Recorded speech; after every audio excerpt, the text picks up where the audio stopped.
Hi, I'm Patty, works with Amplify Science. I'm going to lead you through this unit orientation video for the fourth grade unit, Waves, Energy, and Information.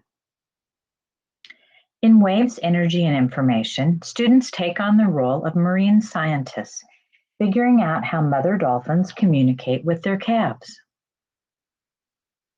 Students learn that when a mother dolphin and her calf are separated, they somehow use signals underwater to find one another again. They will help the park superintendent, who keeps track of the dolphins in Blue Bay National Park, figure out how signals could travel underwater and how the mother dolphins and their calves can find each other when they've been separated by some distance as the mothers look for food. As students work through the 4 chapters, they gather evidence from multiple sources by doing, talking, reading, writing, and visualizing. Their explanations become more complex over time as they construct understanding about waves, energy, and information, and use models to visualize how waves travel and carry information. This unit is a modeling unit. In their role of marine biologists and to learn about important characteristics of sound and how sound travels through materials, students engage with several models of sound waves. These models, including an interactive digital simulation, physical models, and visual representations, support discovery and understanding of how dolphins use sound to communicate. These models, as well as informational text and firsthand investigations with sound, help students visualize things that are not possible to see, how sound waves travel at the particle level, and how a sound's volume and pitch correspond to the amplitude and wavelength of the sound wave. The focal cross-cutting concept emphasized in Waves, Energy, and Information is patterns. In their role as marine scientists, students identify patterns of motion in waves, both in tsunami waves and in sound waves. Early in the unit, students investigate how those patterns differ in order to identify the most accurate model for sound waves. Students are also introduced to amplitude and wavelength, and they analyze sound wave patterns to determine the relative volume and pitch of sounds, drawing on this information to explain dolphin communication.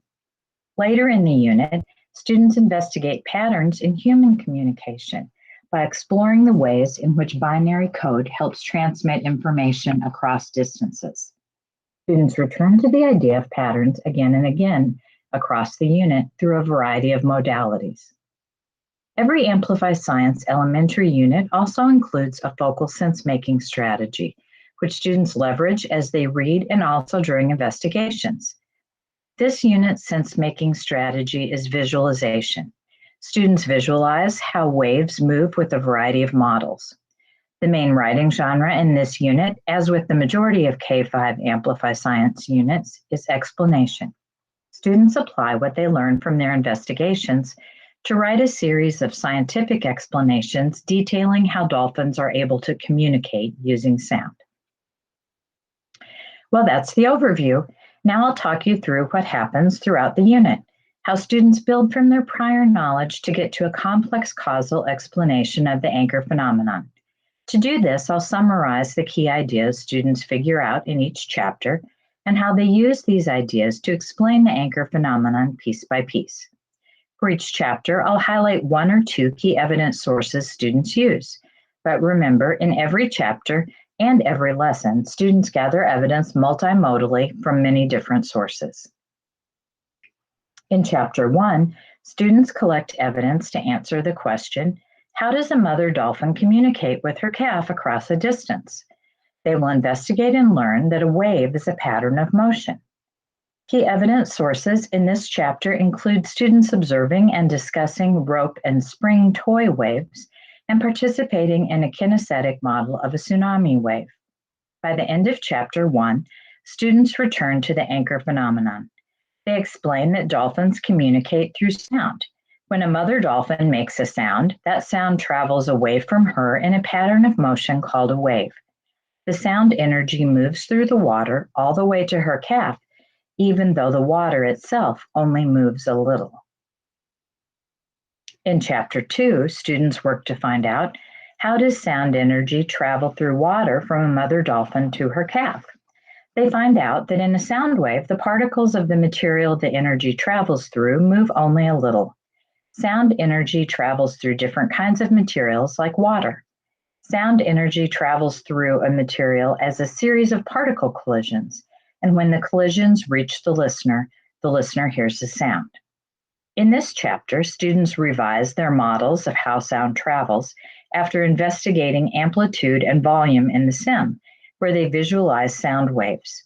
They also read Sound on the Move to gain text evidence. At the end of Chapter 2, students explain that sound energy travels by way of water particles. The water that the sound energy travels through is made of tiny particles that are too small to see individually, but they can move a little. When the mother dolphin makes a sound, the vibration from the sound hits the water particles near her and transfers energy, which makes those particles move. Those particles collide with particles next to them and transfer their energy, which makes the next particles move, and so on.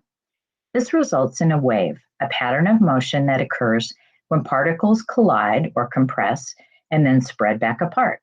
When the sound wave reaches the calf hears the sound. In Chapter 3, your class will try to answer the question, how does a dolphin calf know which call is his mother's call?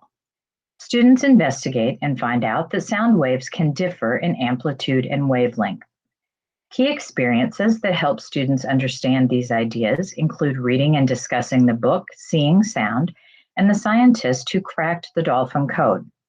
Then students use the sim to create dolphin signature whistles. At the end of Chapter 3, students are able to explain that the sound waves that the mother dolphin makes have a certain amplitude and wavelength. When the amplitude of a sound is different, dolphins hear the sound at a different volume. Sound with a larger amplitude is louder.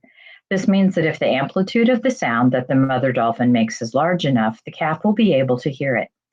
Dolphins make their own signature whistles. Each signature whistle has a certain pattern of wavelengths, and when the wavelength of a sound is different, dolphins hear the sound at a different pitch.